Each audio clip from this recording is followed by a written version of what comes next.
Hello everyone, I am Rajesh and you're watching Learning with Rajesh YouTube channel. Dear students, जैसा कि आपको पता है हमने हरियाणा दलीय शिक्षा बोर्ड भिवानी द्वारा 10वीं के इतिहास के संशोधित पाठ्यक्रम में से अध्याय 2 स्टार्ट किया हुआ है, जिसमें हमारा मेजर पॉइंट है लेसन का प्राचीन विश्व की सभ्यताएं। प्राचीन विश्व की सभ्यताओं में हमने सबसे पहले मिस्र की सभ्यता के बारे में पढ़ा और उसके बाद मेसोपोटामिया की सभ्यता के बारे में जाना। आज हम यूनानी सभ्यता के बारे में जानेंगे और मुझे पूरा विश्वास है कि आपको आज का भी कंटेंट बहुत अच्छा लगेगा, अच्छे से समझ आएगा और आपने पहले की 2 वीडियोज़ में जो अच्छा प्यार दिखाया है उसके लिए आपका बहुत बहुत धन्यवाद है। तो देखिए, सबसे पहला पॉइंट आज हम जानेंगे कि यूरोप के दक्षिण पूर्व में यूनान एक प्रायद्वीप है। जैसे आपने हमारी अन्य इतिहास और ज्योग्राफी की बुक में पढ़ा है कि भारतीय प्रायद्वीप, भारत के दक्षिणी भाग को प्रायद्वीप कहा जाता है। तो आपको पता है ना, प्रायद्वीप ऐसा भाग जो 3 ओर से पानी से घिरा हुआ हो, तो यूनान ऐसा ही प्रायद्वीप है। उसके बाद हमने जाना विभिन्न नगरों में, विभिन्न सभ्यताओं में कुछ महत्वपूर्ण शहर होते थे जिनके बारे में हमने बारी बारी से जाना। तो यूनानी सभ्यता के दौरान कौन कौन से प्रमुख शहर थे, जिसमें क्रीट, ट्राय, स्पार्टा, एथेंस आदि प्रमुख द्वीपीय नगर थे। इस यूनानी सभ्यता में यानी यूनानी प्रायद्वीप में 4000 बीसी में यानी 4000 ईसा पूर्व में क्रीट सभ्यता का विकास हुआ। आपसे ऑब्जेक्टिव टाइप प्रश्न पूछा जाएगा कि यूनानी सभ्यता के दौरान इनमें से किस सभ्यता का विकास हुआ। ऑप्शन में आपको दिया जाएगा बेबीलोनियन सभ्यता, असीरियन सभ्यता, हड़प्पा सभ्यता या फिर क्रीट की सभ्यता। तो अब आपको पता चल गया होगा कि आप क्या आंसर दे पाएंगे। नेक्स्ट, क्रीट की सभ्यता के बाद वहाँ पर यानी यूनान में माइसिनियन यानी माइसिनिया लोगों ने अटैक करके माइसिनियन सभ्यता का विकास किया। उसके बाद माइसिनियन सभ्यता के अंत के बाद आर्यन कबीलों ने इन नगरों पर यानी यूनानी सभ्यता के नगरों जैसे Crete, Troy, Athens, Sparta, Thebes आदि नगरों पर अधिकार करके उन नगरों का विकास किया आर्यन कबीलों ने। अब आगे बात आती है कि ये राज्य जो है वो शुरुआती तौर पर प्रजातांत्रिक थे, लेकिन धीरे धीरे ये राजतंत्र की ओर बढ़ चले, जिसके बारे में हम प्रशासन व्यवस्था के बारे में जानते हुए ज़्यादा जानेंगे। जो राज्य होते थे यानी हर एक नगर जो होता था, उन जो राज्य होता था उसे पोलिस कहा जाता था, पोलिस। अब यहाँ पर हमारे पोलिस पुलिस को कहा जाता है, लेकिन वहाँ पर इस सभ्यता में, यूनानी सभ्यता में राज्यों को पोलिस कहा जाता था। ऑब्जेक्टिव टाइप के लिए तैयार हो जाइए, इस प्रश्न को अच्छे से याद कर लीजिए।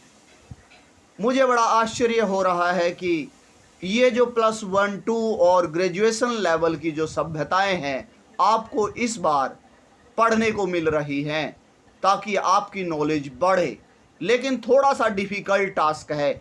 इसलिए मैं आपके लिए हर रोज़ एक सभ्यता को लेकर आपके लिए आपकी पसंदीदा वीडियोस बनाने जा रहा हूं। आई होप कि आपको पसंद आ रही है। तो देखिए, इस सभ्यता में के इतिहास को 3 भागों में बांटा जा सकता है। Very very important point, 3 marks के लिए 3 नंबर का ये क्वेश्चन रहेगा। तो क्वेश्चन पूछा जाएगा कि यूनानी सभ्यता के इतिहास को कितने भागों में बांटा जा सकता है, वर्णन कीजिए। आप बताएंगे 3 भागों में बांटा जा सकता है। पहला युग होमर युग। होमर एक रचनाकार हुए हैं जिनका युग 1200 बीसी से 800 बीसी तक रहा यानी ईसा पूर्व तक रहा। लोह युग या नगर स्थापत्य युग, इस युग का काल 800 ईसा पूर्व से 500 ईसा पूर्व यानी बिफोर क्राइस्ट बीसी रहा। उसके बाद हेलेनिस्टिक युग रहा। हेलेनिस्टिक युग का काल 500 बीसी से 200 बीसी तक रहा। इस प्रकार आपने जाना कि यूनानी सभ्यता का इतिहास 3 भागों में बांटा गया है, होमर युग, नगर युग और हेलेनिस्टिक युग। अंत में आज जाते जाते हम जानेंगे हेलेनिस्टिक युग को सिकंदर युग भी कहा जाता है। आई होप कि मुझे पूरा विश्वास है आपको यहाँ तक समझ आ गया। उसके बाद जानने के स्रोत, यानी इस सभ्यता को जानने के प्रमुख स्रोत कौन कौन से हैं।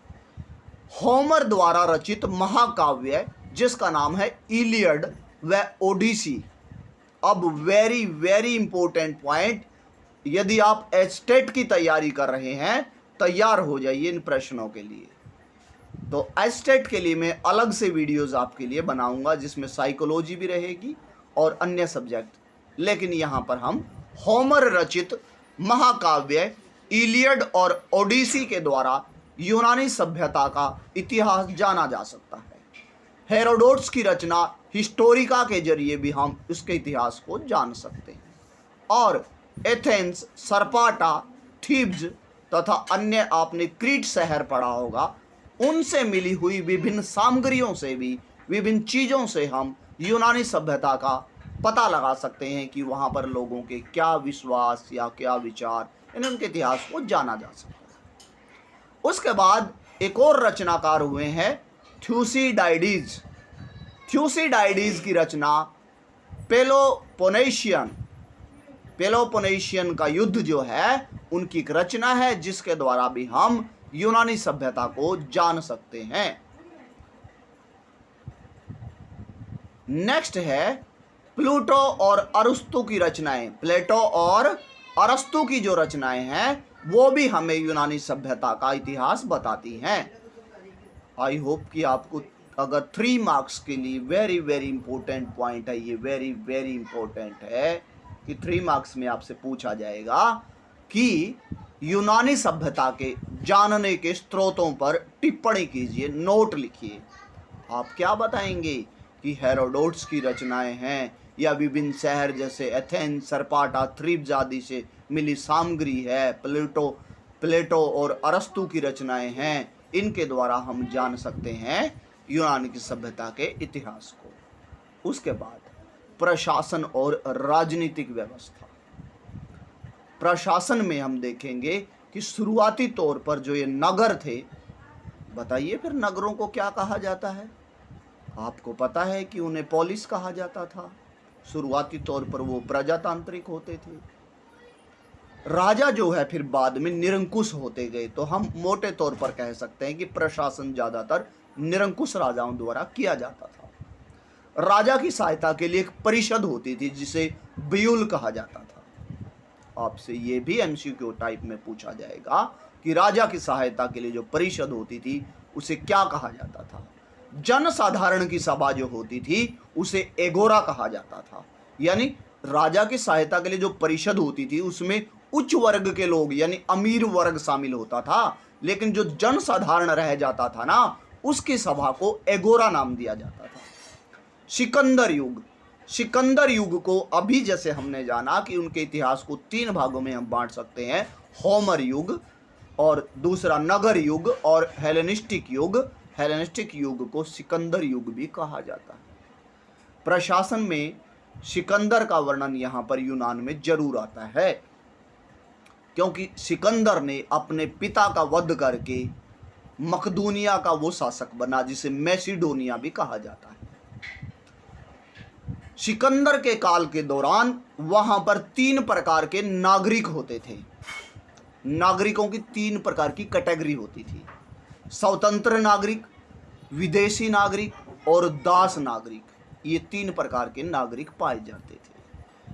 मुझे विश्वास है कि आपको यहाँ तक समझ आ गया है। आगे देखते हैं हम। समाज जो होता था उसके 4 वर्ग होते थे, 4 प्रकार की एक कहें तो हम ग्रुप में बांटा गया था। 4 ग्रुपों में समाज बटा हुआ था। पहला ग्रुप जो होता था उसमें कुलीन वर्ग को शामिल किया जाता था, जो कि बड़ा अमीर वर्ग था और जो कि युद्ध का मुख्य कार्य उन्हीं के हाथों में होता था। दूसरा वर्ग मध्यम वर्ग था जिसे फ्रीमैन या परवासी भी कहा जाता था, परवासी। और ये वर्ग जो है व्यापार में महत्वपूर्ण भूमिका निभाता था। तीसरा वर्ग जो था उसे थ्रीड्स कहा जाता था। अब आपसे मैचिंग वाला क्वेश्चन भी पूछा जा सकता है। Match the following. Match the following में क्या होगा आपके सामने? कुलीन वर्ग युद्ध में शामिल, मध्यम वर्ग व्यापार में शामिल, तृतीय वर्ग जो स्वतंत्र श्रमिक होते थे, और चतुर्थ वर्ग में दास शामिल थे, इनके आमने सामने। या फिर आपसे ये पूछा जा सकता है मध्यम वर्ग को क्या कहा जाता था? आप बताएंगे फ्रीमैन। तीसरा जो वर्ग होता था उसे थ्रीड्स, और जो चौथा वर्ग होता था उसे हेलोट कहा जाता था। तथा तीसरे वर्ग में श्रमिक शामिल होते थे, स्वतंत्र श्रमिक, यानी किसी के गुलाम ना होकर के स्वतंत्र। जबकि चौथे वर्ग में दास होते थे, और इस वर्ग को हेलोट कहा जाता था। आई होप कि अब आपको समझ आ गया। नेक्स्ट पॉइंट, आर्थिक व्यवस्था। अब दूसरों से अलग हम क्या पढ़ेंगे इसमें कि आपने पढ़ा मिस्र की सभ्यता या मेसोपोटामिया की सभ्यता जो थी, वो सभ्यता जो थी कृषि पर आधारित थी। लेकिन यहाँ की जो सभ्यता यूनानी सभ्यता है वो कृषि पर ध्यान ही नहीं देती थी। तो फिर किस बात पर ध्यान दिया जाता था? व्यापार बड़ा समृद्ध था, विदेशों के साथ यूनान के बहुत व्यापार थे। वहाँ पर बर्तन उद्योग, अस्त्र शस्त्र उद्योग, फर्नीचर उद्योग, तेल बनाना, शराब बनाना आदि के कारखाने थे, यानी उद्योग थे। सोना, चांदी और लोहा आदि धातुएं वहाँ की चट्टानों में बहुत ज़्यादा पाई जाती थी, इसलिए उनका बहुत सा प्रयोग किया जाता था। मुझे विश्वास है कि ये पॉइंट भी आपको समझ आ गया। धर्म के बारे में ये वेरी वेरी इंपॉर्टेंट पॉइंट आएगा, क्योंकि सभी में धर्म में एक जैसी बातें, और वो एक जैसी बातें याद करने में मुश्किल होती हैं। इसीलिए आप अच्छे से याद करके जाइएगा। पूछा जा सकता है कि यूनानी सभ्यता के धार्मिक जीवन के बारे में टिप्पणी कीजिए, नोट लिखो, विस्तार से लिखो। बताएंगे कि वो भी मेसोपोटामिया की सभ्यता की तरह बहुदेववादी थे, ना कि मिस्र की सभ्यता की तरह एकेश्वरवादी नहीं थे। प्रकृति की वो पूजा किया करते थे। जीएस उनके आकाश का देवता था। आपके लिए थोड़ा टिपिकल पॉइंट्स हैं, ये लर्न करना जीएस, क्योंकि सभी जगह देवताओं के नाम अलग अलग, थोड़े थोड़े अलग पाए गए हैं, चाहे वो मिस्र की सभ्यता हो या मेसोपोटामिया की। अपोलो उस समय सूर्य देवता को कहते थे वहाँ पर यूनान में, और मार्स जो है युद्ध का देवता कहलाते थे। यहाँ पर हम मार्स अपने प्लेनेट को कहते हैं, जबकि वहाँ पर युद्ध का देवता जो होता था उसे मार्स कहा जाता था। तो आप याद करने के लिए थोड़ा थोड़ा ट्रिक दे देता हूँ कि यूनानी सभ्यता में युद्ध होता था कहाँ पर? मार्स प्लेनेट पर। कौन से प्लेनेट पर? मार्स पर जाकर वो युद्ध करते थे। और अपोलो की फोटो होती थी, अपोलो सूर्य की फोटो होती थी, उनके अस्त्र शस्त्रों पर अपोलो कौन सा? सूर्य भगवान की फोटो होती थी। और डेमीटर जो था वो अन्न की देवी थी। डेमीटर यानी डे में जो मीटर चलता था, यानी डे का मीटर हमारा कैसे चलता है? जब हम अन्न खाते हैं। डे का मीटर कैसे चलता है? अन्न खाने से चलता है, नहीं तो हमारा मीटर नहीं चलेगा, दिन का मीटर नहीं चलेगा अन्न नहीं खाएंगे तो। और उस सभ्यता के दौरान भव्य मंदिर बनाए गए तथा अच्छे अच्छे प्रगति के कार्य किए गए, ये अंत में आपको बताया गया है। आई होप कि आज का सेशन आपको अच्छा लगा होगा। यदि आप मेरे YouTube चैनल पर नए हैं तो please subscribe the channel, like and share also. Thank you and have a nice evening. जय हिंद।